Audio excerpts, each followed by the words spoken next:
This spring we traveled to Malaysia. We met incredibly friendly people, encountered a lot of wildlife, had some incredibly tasty food and discovered a wonderful mix of nature and history. Join us on our trip and get some inspiration for your own adventures in this wonderful country. These are our highlights from traveling the continental part of Malaysia.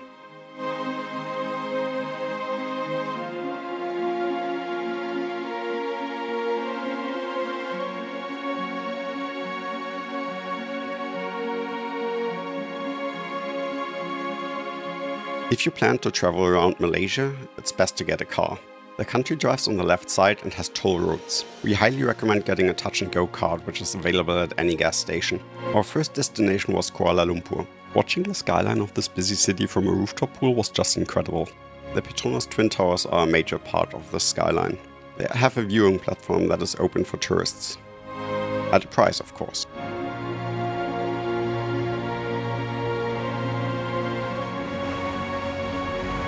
For getting around the city, we really recommend using the public transit system. The coverage of the network is extensive and you can avoid driving in this busy city.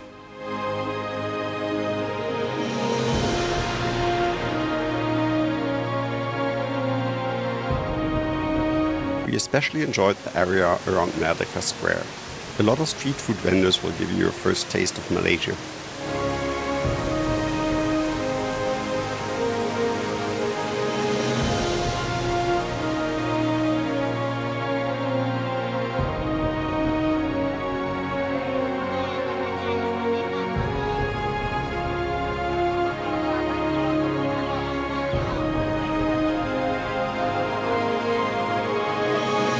In the evening you have to head over to Thean Hou Temple. The temple is covered by thousands of lanterns and is an incredible sight at night.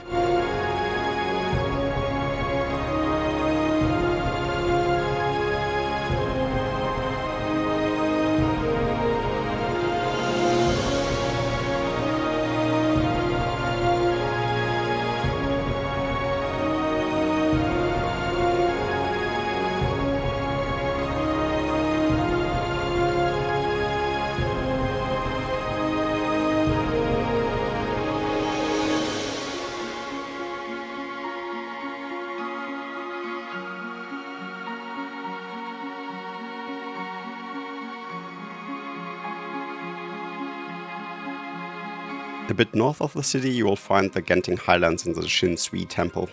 The temple includes a 7-story pagoda and a path to enlightenment.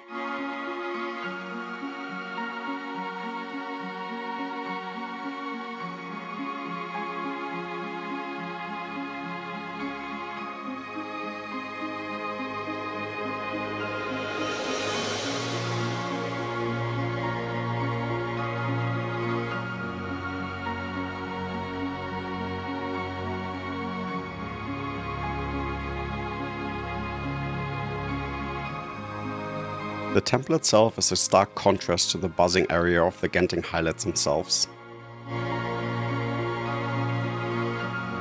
The Genting Highlands feature countless restaurants and even an indoor theme park.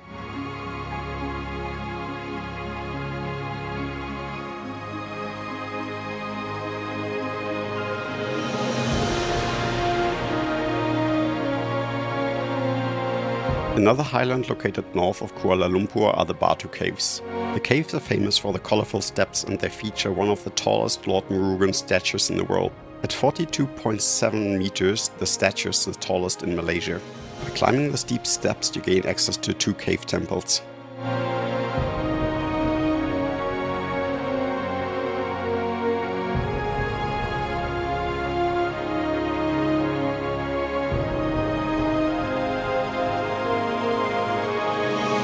Located south of Kuala Lumpur you can find Malakka. After the loud and crowded streets of Kuala Lumpur, this city feels almost calm. Malakka is also sometimes referred to as the Red City, as it features an area where all buildings are kept in red colors.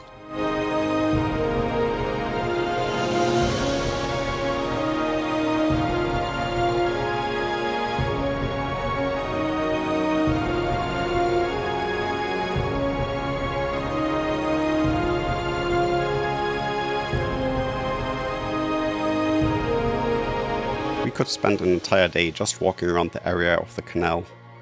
You can find beautiful street art everywhere and incredible little shops.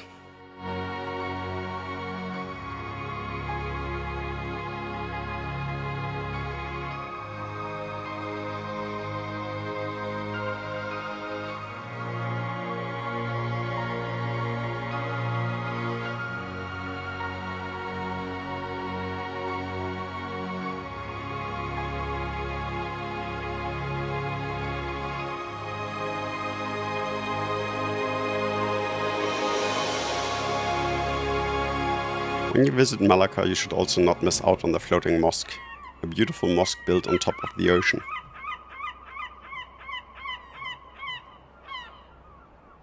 Malakka also features the Cheng Hoon Temple. It is the oldest temple still in use and is practicing the 3 schools of Buddhism.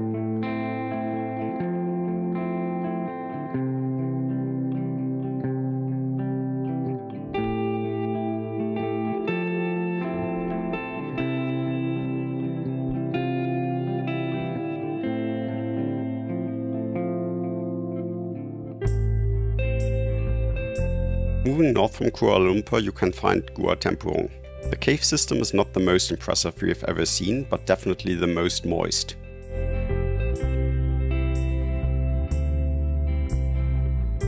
Caves are also often used to build temples. Entering Ipoh, we can find multiple ones directly located next to each other.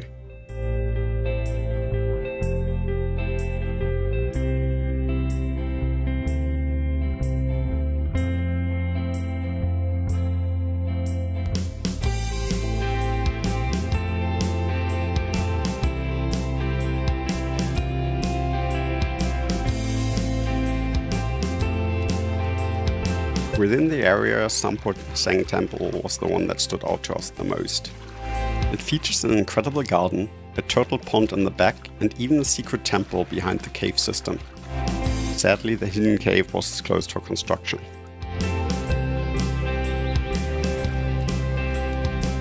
For a great view around the area, the Poh Tong Temple is the place to go. From the cave, you also find steps leading to the top of the small hill.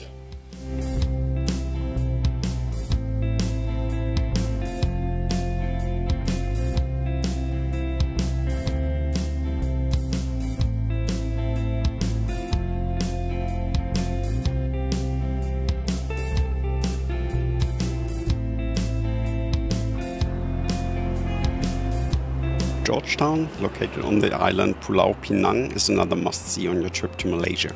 The northeast corner of the city features a lot of beautiful street art. You can easily take a day just exploring the area around the famous Armenian Street.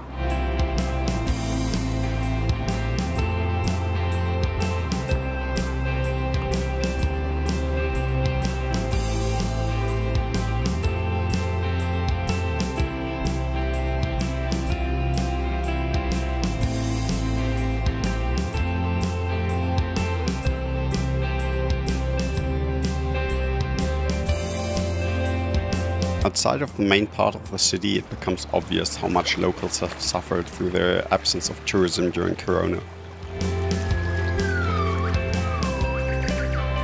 Still, our personal highlight remains the Penang National Park. Located in the southwest, it was one of the locations where we spotted the most wildlife during our stay.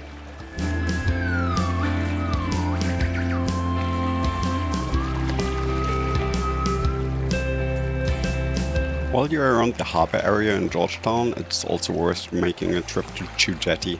The collection of stilt houses was constructed in the 19th century and is located entirely off the coast of Penang Island.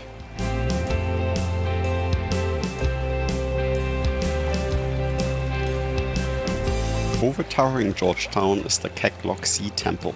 It is one of the largest temples of its kind and said to be the largest Buddhist temple in Malaysia.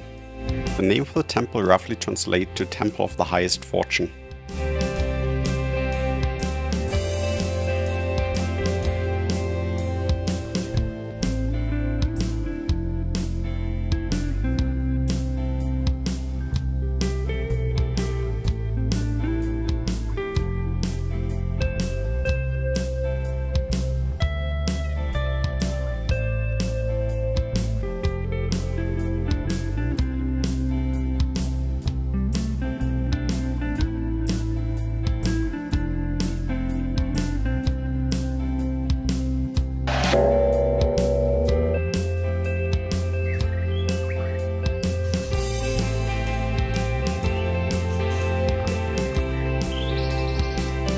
Far away from Penang, east of Ipoh, we find the Genting Highlands. Especially around holidays, many locals come here to relax as well. The valley is known for its tea production. Visiting one of the local farms should be on your list when you come by. The shops along the road leading up here sell overpriced fruits. Durian is still a must. Be aware that it's not allowed to take durian into any hotels due to its terrible smell. At the far north of the country you will find Langkawi. The island is a major tourist hotspot and the first to reopen after the corona lockdown. You will find a large list of tourist activities. Despite the commercial nature, we recommend you take one of the mangrove boat tours. It takes about 3 hours and is one of the best ways to experience this unique ecosystem.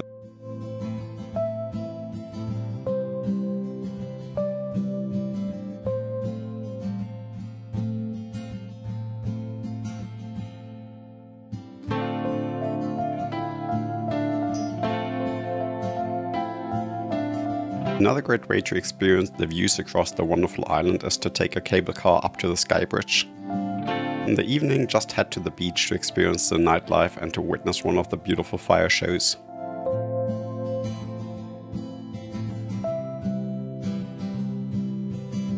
Our personal highlight was Taman Negara, the national park located in the center of the country.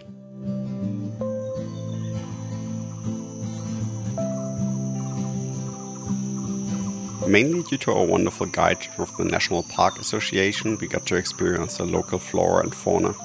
Leaving the initial walkways of the park, you require a guide to experience more of the park. The hike to the local waterfall is an absolute must-do.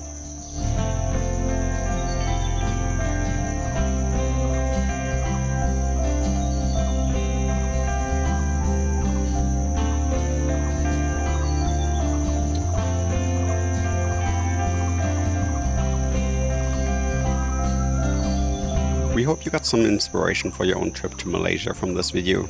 If you liked the video, please consider subscribing and to press the like button to help us out with the algorithm.